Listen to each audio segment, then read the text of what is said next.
Saudações, combatentes, guerreiros do mundo das finanças. Estamos de volta aí com mais um vídeo do canal Arte da Guerra nas Finanças. Então, um canal que vai mudar a sua vida, acreditem nisso. Então, a missão de hoje é nós fazermos uma análise sucinta do cenário econômico atual. Então, como está o nosso cenário atual econômico? Nós temos que saber, não adianta nada nós virmos aí, sermos um agente de economia, almejamos um sucesso financeiro, mas nós não entendemos pelo menos o básico da economia. Então nós temos que entender o cenário econômico atual e eu quero destacar esse cenário para realmente nós darmos a importância de preocuparmos em nos estabilizarmos, organizarmos financeiramente a partir de já. Porque vocês vão ver, o cenário, o que eu vou mostrar não é nada agradável, mas é superável. Tudo depende da gente. Para tudo tem uma solução. E os problemas financeiros é a mesma coisa. Tudo depende de nós mesmos. Então, eu sou Leonardo Maciel, militar, estudante, apaixonado por finanças pessoais, aprovado nas certificações profissional Ambima, série 10, série 20. E não esqueçam de curtir nossa página no Facebook, Arte da Guerra nas Finanças. Vá lá, dá um feedback, proposta de vídeos e sugestões e troca de experiências e ensinamentos. Aqui estamos para aprender. Muito bem. Vamos então falar um pouco do nosso cenário atual econômico, para que realmente vocês entendam como está a nossa situação atual e destacar a importância de realmente nos organizarmos financeiramente para o futuro que nos reserva. Então, muita atenção. Muito bem. Endividamento interno, uns números econômicos aí que nós fizemos uma pesquisa e trouxemos para vocês. Lembrando que esses dados foram buscados aí no mês de abril de 2016. Tá? Então, esses números eles mudam diariamente. Endividamento interno. Então, quando falamos dívidas, né, quando você deve o que você pegou emprestado e mais os juros. Dívida é sempre assim. Ninguém dá um dinheiro, né, de graça. Você sempre vai pagar juros em cima desse endividamento. E endividamento interno quer dizer o quê? Que é dentro do país. Esse endividamento interno, então, está na cifra de 2,67 trilhões. Trilhões. Então, se alguém tem dúvida, quanto é 1 trilhão, entrem, por favor, no vídeo sobre o que é 1 trilhão do canal do Otário. O canal do Otário é uma animação, um sujeito bem inteligente que desenvolveu esse personagem, criou esse personagem. Esse personagem hoje é uma animação, antes era uma pessoa normal com um saco de papel de pão na cabeça, muito interessante, mas são excelentes sacadas, uma pessoa bem inteligente que ensina muito, tem muitas informações importantes e relevantes nesse canal. E ele mostra visualmente o que é 1 trilhão de reais. Então, nosso endividamento interno está isso aí, 2,67 trilhões. Endividamento externo, então, dívida principal mais juros, né, o que você pegou emprestado mais juros. E externo, quer dizer, para fora. Estamos em 141,24 bilhões. Ah, mas essa dívida externa não foi paga pelo Lula? Ele disse que pagou. Mas para pagar a dívida externa, ele se endividou internamente ainda mais. Se endividou não, né? Endividou o país. Porque ele está riquíssimo, não tenho dúvida nenhuma. Então, nós estamos aí com uma dívida externa de 141,24 bilhões. Como eu falei, esses números mudam diariamente. Totalizando 2,81 trilhões de dívida. Então, nós temos aí uma dívida pública 66% de todo o nosso PIB, que é o nosso Produto Interno Bruto, que é a soma de todas as riquezas de bens e serviços finais do país. Então, esse número aí é enorme. Entrem lá no canal do Otávio, para ele vai mostrar para vocês o que é R$1 trilhão. Então, realmente é uma dívida enorme, estratosférica. Tá? Muito bem. O que causa o endividamento interno? Para a gente entender, para que vocês se situem, né? Emissão de títulos federais. O que são emissão de títulos federais? São aqueles títulos, né, do governo. Nós temos aí para as pessoas físicas, né, ou demais pessoas jurídicas, existe o Tesouro Direto. E temos também os leilões de títulos públicos federais. Tá? E o governo, mesmo o país, mesmo com uma ameaça de crescimento, né, a projeção do PIB vai ser de 1 ponto, ele já se endivida antes de receber, ele está contando com a projeção, com a expectativa, ele já está se endividando porque ele tem certeza que esse dinheiro vai vir. Ou, outra forma aí de se endividar com a emissão de títulos federais é fazendo a rolagem da dívida. Então, existe uma dívida e ela tem que ser paga. E para pagar essa dívida, ele emite mais papéis para vender mais para mais pessoas. Então, isso aí é a rolagem da dívida. Então, dessa forma, causando o quê? Um endividamento interno. Resgate dos títulos. Então, se o investidor, seja estrangeiro ou nacional, ou residente ou não residente, ele comprou o título, deixou o dinheiro lá, o governo está movimentando esse dinheiro. Mas se ele resgatou, não tem mais esse dinheiro. Aí, para isso, ele se endivida mais ainda, emitindo mais título para poder repor esses resgates. E o que está acontecendo muito com os estrangeiros. Os estrangeiros, aí, de um tempo para cá, estão diminuindo, estão resgatando os títulos. E estão investindo mais no curto prazo. E o que causa endividamento interno é o aumento dos juros da dívida. Então, nós temos aí a Selic, a taxa básica de juros, nós vamos falar dela mais para frente, o que ela é. Então, quanto mais alta a taxa básica de juros, que é a taxa Selic, definida pelo Copom, mais alto vai ser o quê? A Selic Over, que é a taxa, a Selic Over, que é a média, né, das negociações dos títulos públicos federais entre os dealers. E essa taxa de Selic Over, ela é praticamente aí quase a mesma coisa que a Selic, bem colada. Tá? Esses juros aí tem que ser, eles devem ser pagos. E como é que você vai pagar esses juros? Aumentando ainda mais, fazendo o quê? Emissão de mais títulos, aumentando ainda mais os juros que devem ser pagos. E com isso a dívida o quê? Ela vai acontecendo a sua rolagem. Endividamento externo, qual é a causa? Dívida externa, ela tem a ver, todo o dinheiro que o país, né, o Brasil no caso, pega com o Banco Mundial ou com o FMI, e geralmente o problema dessa dívida, ela sofre aí com a variação cambial.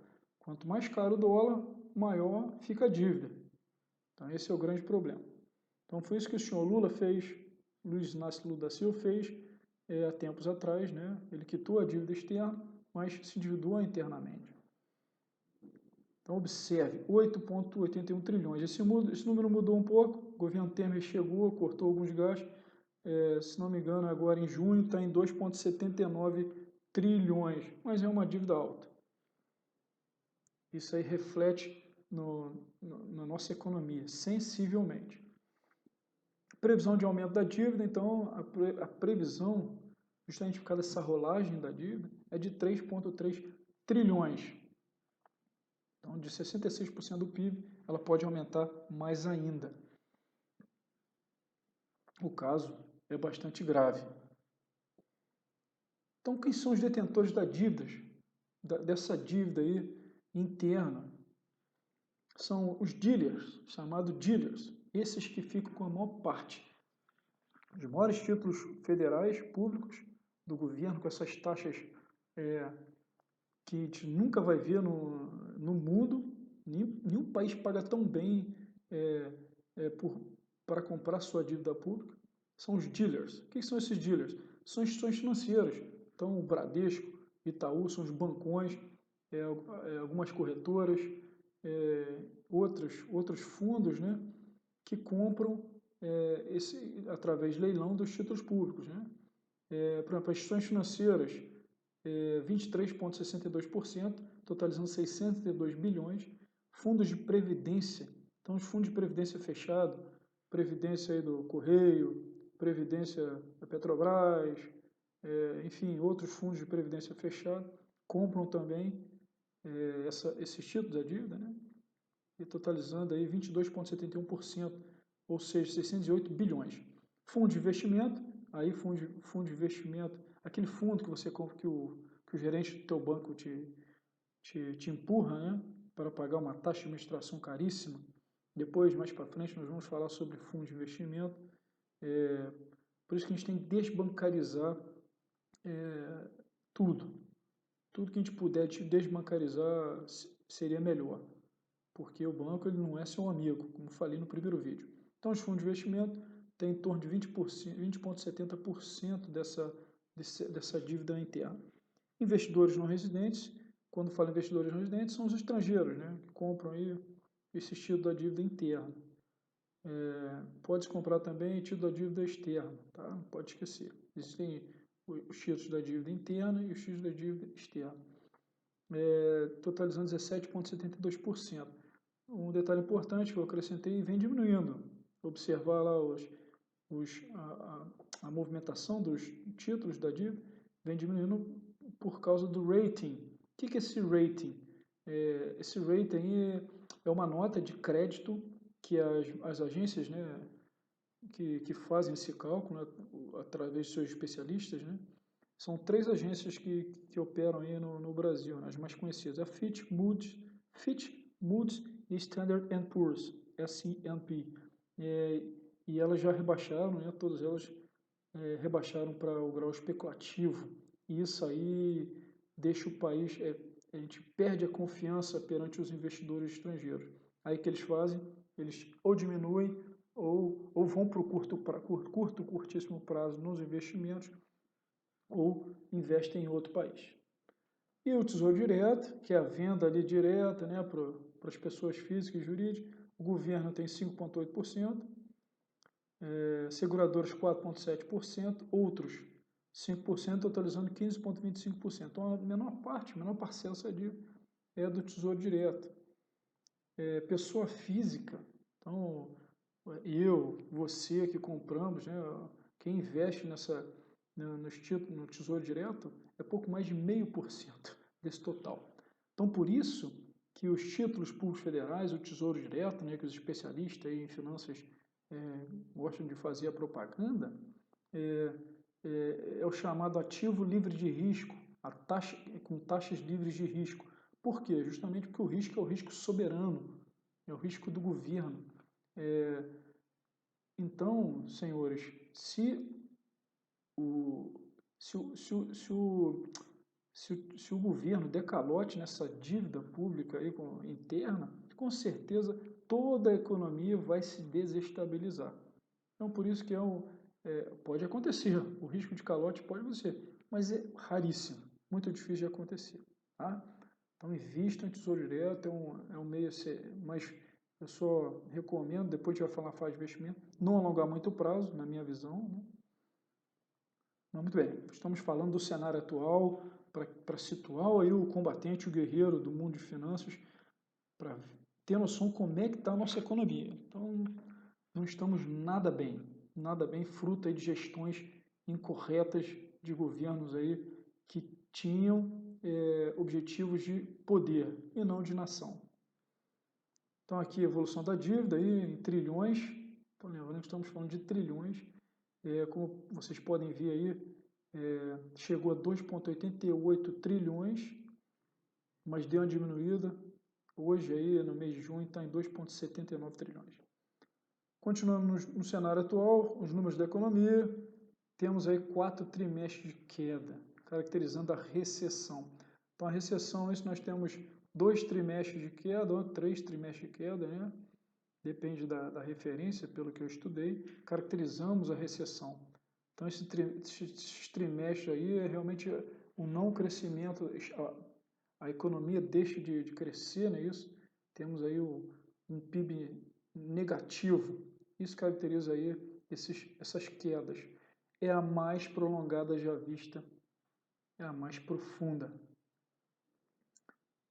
Taxa de desemprego. Então, o desemprego aí está crescente. No último dado que eu peguei está 10,9%, mas já passamos dos 11%. É o maior desde 2012. Perda de 319 mil empregos formais. Então, essa taxa de desemprego também ela é reflexo do seguinte: teve muita gente, né, dependendo do Bolsa Família, tem a geração do nem, né, que nem estuda, nem trabalha, nem faz porra nenhuma, viviam com os avós, com os pais. Aí a situação aperta, eles começam a procurar o emprego.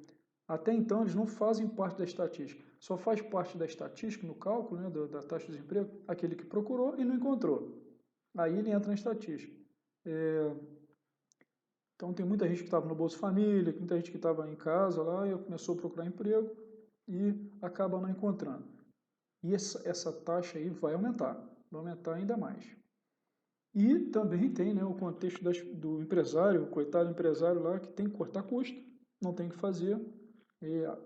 Tenho certeza que o empresário é muito diferente do que esse governo aí que saiu e muitos militantes que apoiam esse governo, né, esse desgoverno, pensam, né, que o empresário é o diabo, né, que só quer enriquecer. Muito pelo contrário, tenho certeza aí que o empresário ele quer manter os empregos, mas ele também não pode trabalhar de graça, pagar, né? Ele oferiu aquele recurso, aquele sucesso, né, na empresa, ele tem uma empresa para gerir, mas essa empresa tem que dar lucro, senão ela não sobrevive. Com isso ele vai fazer os cortes de emprego. Tá? O aumento, então, persistente da dívida pública, nós já falamos, a projeção é para 3,3 trilhões, o governo aí conseguiu dar uma segurada, vamos ver como é que vai funcionar daqui para frente. Existe até já li algumas projeções aí de alguns economistas, especialistas, que parece que chegamos no fundo do poço e a ideia é a gente voltar aí a subir. Vamos ver, acompanhar aí. Pelo menos o clima de otimismo já no mês de junho para frente já está melhor. Inclusive a Bolsa de Valores aí subiu bastante. Rating, então rating com viés de queda, justamente por causa dessa falta de confiança, reflexo dos gastos excessivos do governo. Então, o governo que gasta muito sem pensar é que nem nossa vida pessoal. Qualquer empresa, qualquer família, qualquer governo tem que gastar menos do que ganha. Essa é a fórmula da riqueza. Ah, qual é a fórmula da riqueza?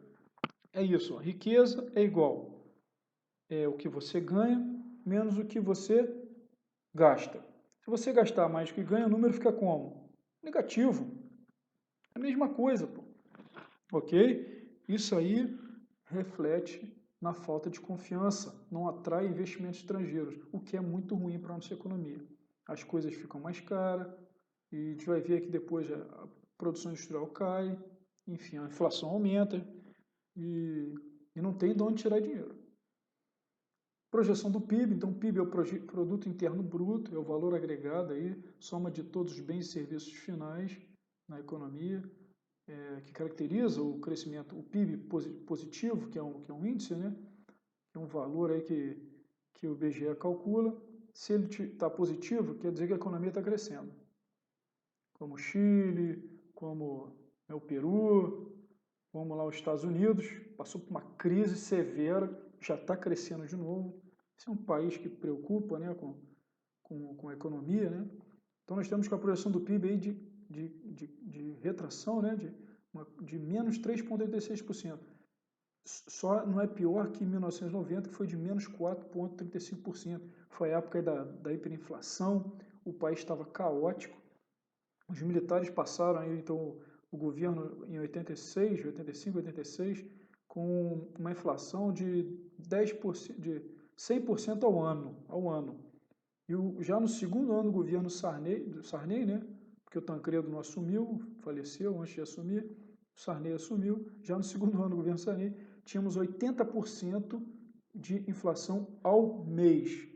Então chegou aí a valores estratosféricos. A década de 90 foi uma década bem caótica mesmo. E a gente, estamos longe daquela época, estávamos, né? Agora do jeito que está aí, mas vamos ver, vamos ter fé.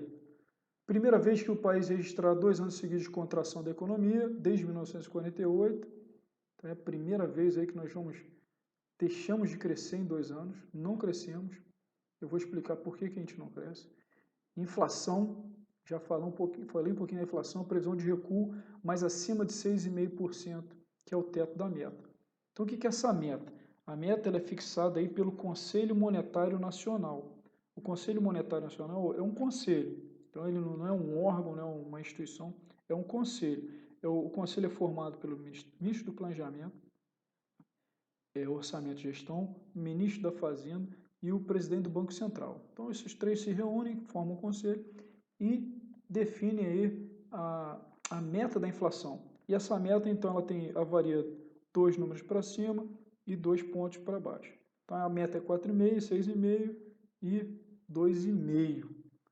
Aí a partir da fixada essa meta, o Copom, que é presidido aí pelo presidente do Banco Central, que é o Comitê de Política Monetária, ele vai o quê?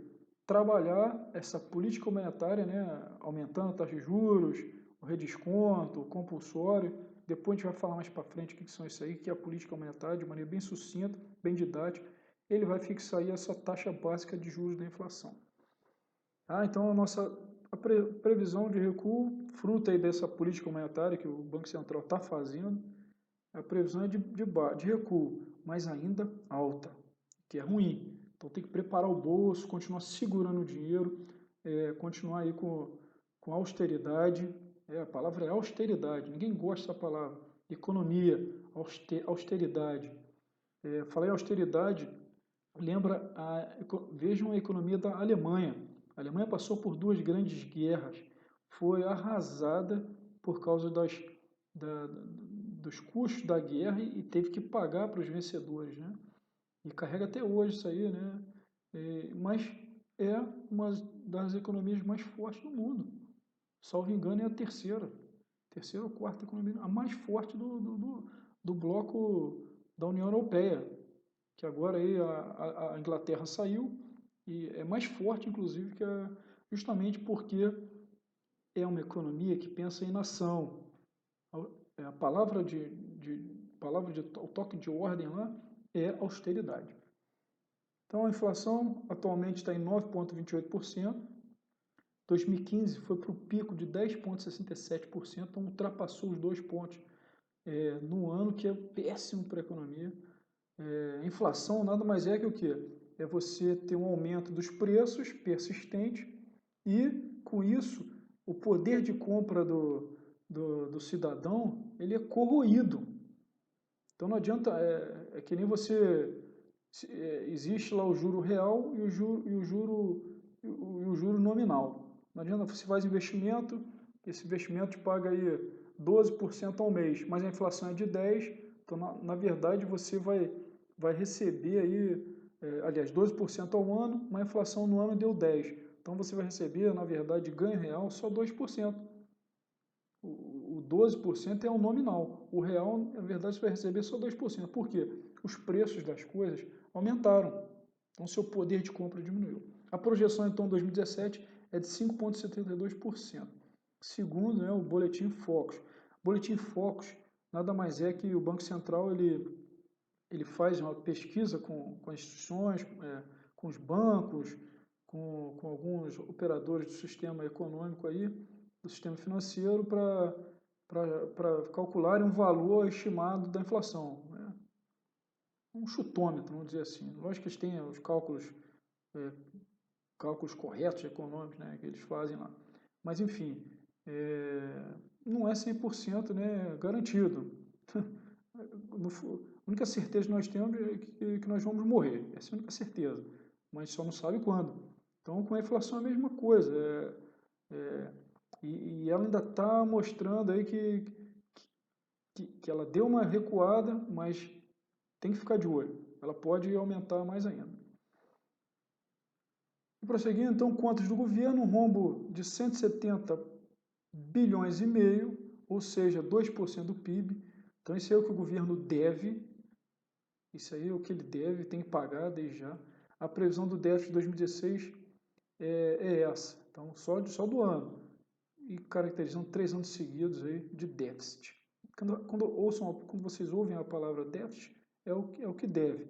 Quando você ouve a palavra superávit, é que você superou, né, superou o valor, a diferença do que você ganhou, do que você gastou. Por isso que eu falo que não somos um agente, sejamos agentes superavitários.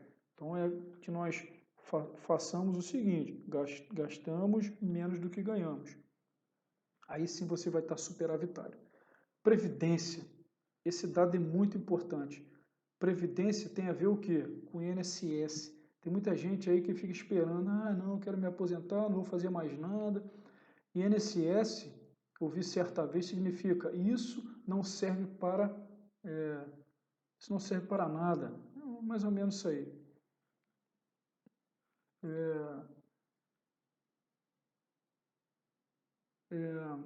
Bom, acho que não foi muito bem essa sigla, fugiu a memória, mas bola para frente. É importante que Previdência, a gente não pode contar com a Previdência do governo. Por isso que a gente tem que parar, refletir e fazer a nossa parte, fazer o nosso planejamento da aposentadoria, senão a gente vai passar necessidade mais para frente. Então, quando a gente fala em aposentadoria, a gente vê, imagina, nossa, vou me aposentar, está muito longe, mas não é. Quanto mais cedo você começa, mais recurso você tem lá fora. Como eu falei, não é privar-se, não é deixar de fazer as coisas no presente, mas temos que pensar no futuro. E esse futuro é o momento que nós vamos ter tempo para aproveitar um pouco mais a vida. Então a Previdência está com déficit de 85,81 bilhões, paga mais do que arrecada. E essa Previdência, como o pessoal já está vendo, já foi feito já foi encaminhada aí uma proposta para o Congresso, com certeza vai passar, o Temer está fazendo um jogo político bacana, vai passar, então a Previdência ela vai passar por mudanças.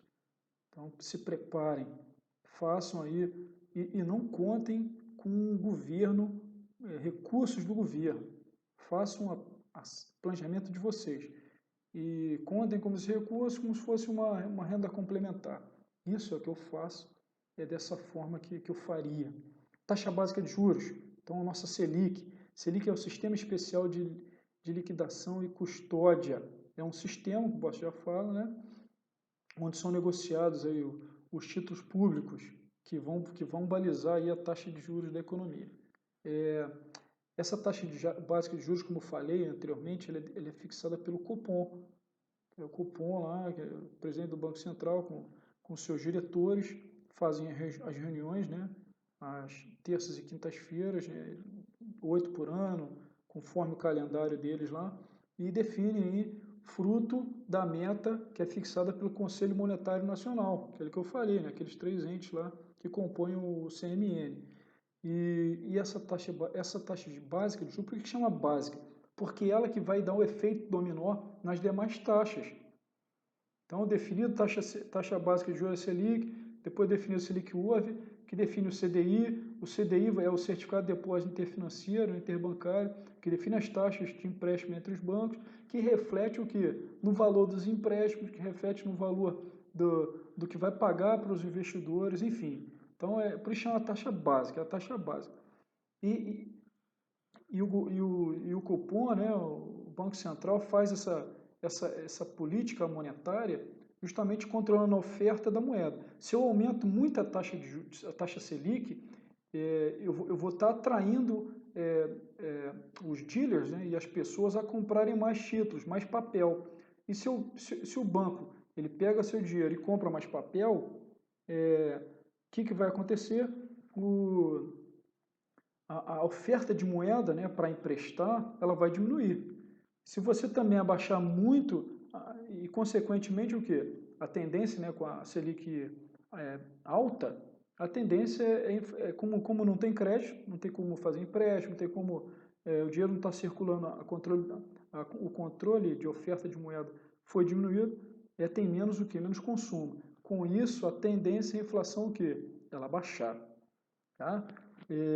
Se você reduz também muito a taxa Selic, como o próprio governo Dilma fez, né, baixou para 7%, 7,5%, catástrofe, né? Acontece o efeito contrário. Aí ninguém vai comprar título público e o dinheiro vai circular, a oferta de moeda vai ser maior, consequentemente, as pessoas vão gastar mais, vão consumir mais. O problema é se você diminuir muito a taxa Selic, ela vai o quê? A inflação ela tende a crescer, porque o consumo é desenfreado.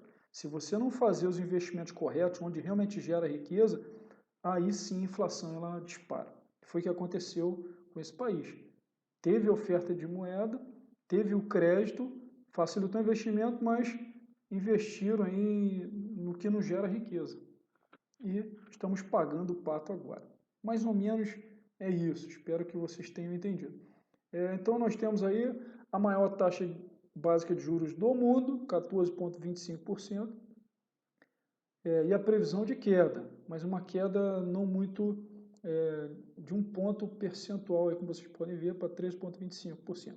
Por isso que agora é hora dos títulos prefixados. Os estrangeiros estão comprando muito títulos prefixados, mas não para prazos muito longos, né? Nem médios nem longos, curto prazo mesmo. Então é assim que está se comportando a economia. Qual o problema da taxa básica de juros? Então encarece o crédito, como eu falei, inibe os investimentos. Os investimentos, eu digo, nas empresas, o que gera riqueza. O que gera riqueza no país são as empresas. Então o governo ele só pensa em gastar, e em vez de investir, realmente dar liberdade para os empresários investir no que gera riqueza. Esses investimentos que eu falo não são investimentos pessoais nos títulos da dívida. Um título pagando 14,25% é um excelente negócio. Mesmo com a inflação a 9%, vai ter ali perto de 5% de juro real. Então é um excelente investimento. Mas inibe investimentos, quando a gente fala isso, é no capital fixo, capital de juros das empresas. Ela reduz o consumo, porque o crédito fica caro, ninguém vai se... mesmo os que já estão endividados não têm dinheiro para continuar se endividando, que não vai ser o nosso caso, né, que a gente não vai fazer mais dívidas, a gente vai se organizar financeiramente, e diminui também o nível da atividade econômica. Se você não consome, não tem produção, o varejo tem restrição de material, fica mais caro ou escasso, né? Mais caro, enfim. É assim que funciona mais ou menos aí, e por isso que diminui o nível da atividade econômica. Inadimplência. Então, quando a gente fala inadimplência, inadimplência, o que caracteriza a inadimplência? 3 meses seguidos que a pessoa não paga, né, determinada dívida.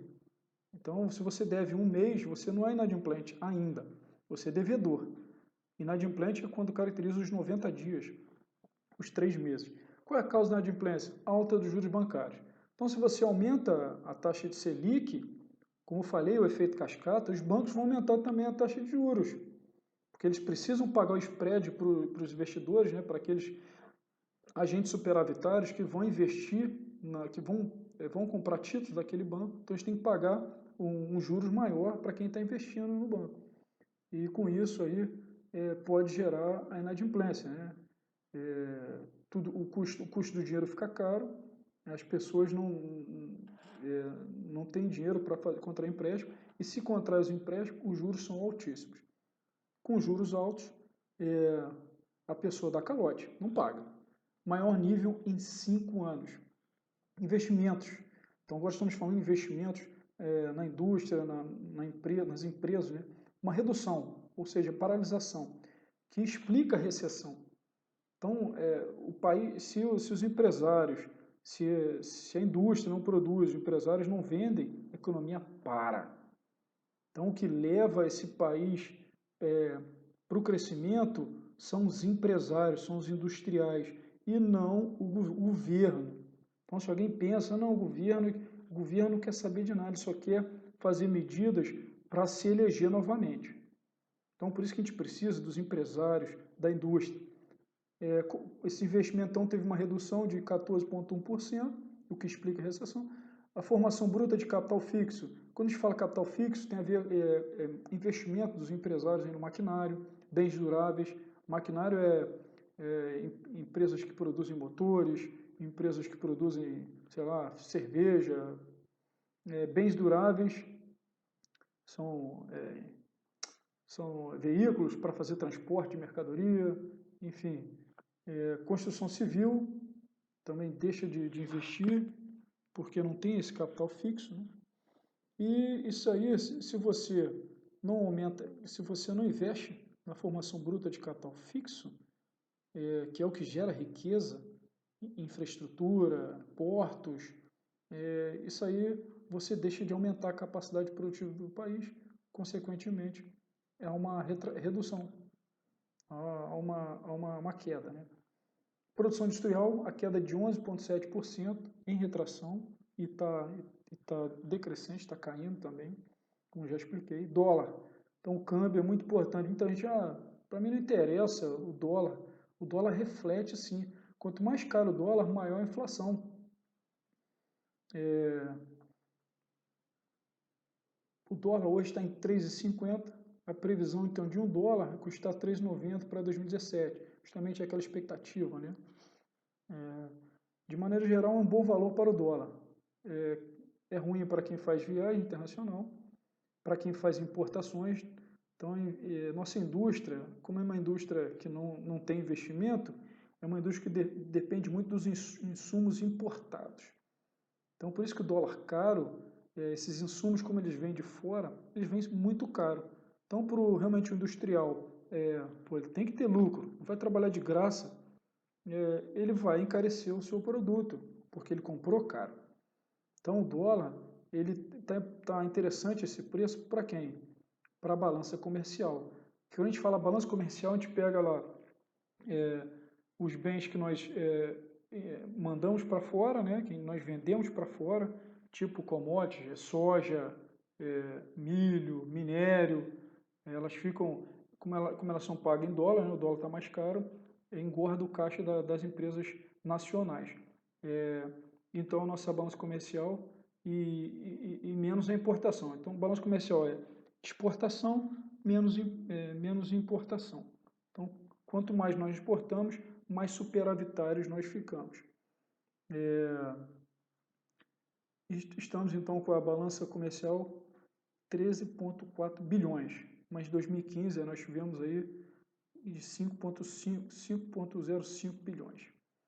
Então, pessoal, só quis apresentar os dados da economia, espero que o pessoal tenha entendido de maneira geral, para mostrar para vocês que a hora da virada tem que ser agora. A hora de austeridade, nós vamos explicar nos próximos vídeos como é que a gente se organiza financeiramente, tá bem? E aí, como é que eu faço? Então a gente vai explicar como é que a gente sai do buraco das dívidas, como é que eu posso aí me organizar. Mas lembrando, tudo exige paciência, tudo demora. Não sejamos imediatistas. A hora da virada é agora, mas tem que ter paciência. É o momento, então, de planejar melhor suas finanças e dar mais valor ao esforço do seu trabalho. Para de jogar dinheiro no lixo. Dinheiro tem que trabalhar para você e não ao contrário. Não seja escravo do dinheiro. O que é o escravo do dinheiro? É aquela pessoa que trabalha para pagar conta. Ele não recebe nada. Robert Kiyosaki, que escreveu Pai Rico, Pai Pobre, um livro que eu indico também, muito interessante. Tem umas coisas que eu não concordo, mas a maioria ali que ele escreveu é bem bacana, bem sensato. Ele diz que o dinheiro você tem que colocá-lo para trabalhar. Como é que a gente coloca para trabalhar? Fazendo investimentos, seja em imóveis, investimentos, e não comprando passivos, não se endividando, financiamento, empréstimo, isso aí só vai te empobrecer. Para de cavar o buraco, então está endividado, nossa, não tem o que fazer, estou devendo e tal, calma, vamos refletir nos próximos vídeos, como eu falei, vou ensinar algumas técnicas que eu fiz, que é interessante, que talvez sirva para vocês, mas cada um tem que analisar direitinho. Então, para de cavar o buraco e dê uma guinada na sua vida financeira. É possível, é possível. Tenha orgulho de si mesmo e sua família também terá. Então, primeiro, você tem que ter calma, tem solução, ou então quem já está bem financeiramente, o que eu posso fazer para prosperar? Dá para prosperar nesse país, mesmo com esse cenário econômico terrível, péssimo. Crise é igual investimento. Crise é igual oportunidade, desculpa. Então, toda crise, ela tem oportunidade. Então, você vê aí a bolsa chegando a 50 mil, tem muito ativo, muito barato. Nós temos aí uma taxa de juros altíssima, dá para fazer muito dinheiro. A gente está com uma expectativa de melhora da economia com esse novo governo. Vamos ver se vamos ver se a confiança retorna e os investimentos estrangeiros entram no país e o país vai superar essa crise. Nós já tivemos crises anteriores, por isso tem que ter calma. Já passamos por crises também avassaladoras. Basta ler e pesquisar. E essa não vai ser diferente. Então é hora de abandonar a manada. Tá? A manada perdedora, que só quer gastar. Que agora todo mundo tá falando em contenção de recursos, mas eu tenho certeza que na época lá das vacas gordas, não é isso? O crédito rolando à solta na época do Lula e da Dilma, né, que eles fizeram isso aí, venderam ilusão, enxurraram o crédito, choveu o crédito, né, barato, mas sem investir em que gera riqueza. Por isso nossa economia está em frangalhos. A manada na época comprou carro, casa, né, imóvel, aqueles que conseguiam comprar, ou então gastavam, faziam muitas festas. Hoje está todo mundo pensando, né? Então agora é hora de separar lá o joio do trigo. Você tem que abandonar a manada, ter visão de futuro.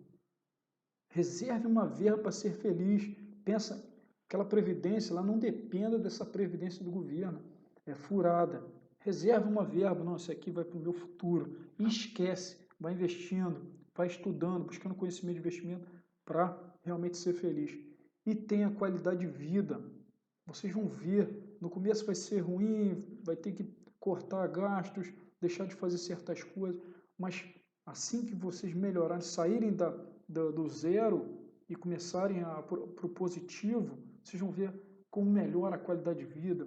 Você vai ter prazer em poupar dinheiro e investir. É prazeroso ver ali sua conta, na sua conta de investimento aumentando, sem você precisar fazer nada. Isso é um investimento, isso é fabuloso, fantástico. Atinja seus objetivos e deixe seu legado. O que nós levamos dessa vida é isso, o que nós deixamos nessa vida, digo, é o legado. Então, esse legado, a gente tem que fazer uma coisa importante. São as nossas ações, nossas atitudes que permanecem. Então, esse foi mais um vídeo do nosso canal. Muito obrigado aí pela atenção. Inscreva-se no canal, dê um curtir, façam comentários, feedback, sugestões. Entre na nossa página no Facebook, A Arte da Guerra nas Finanças. Combatente, missão, vencer a guerra da prosperidade. Um abraço.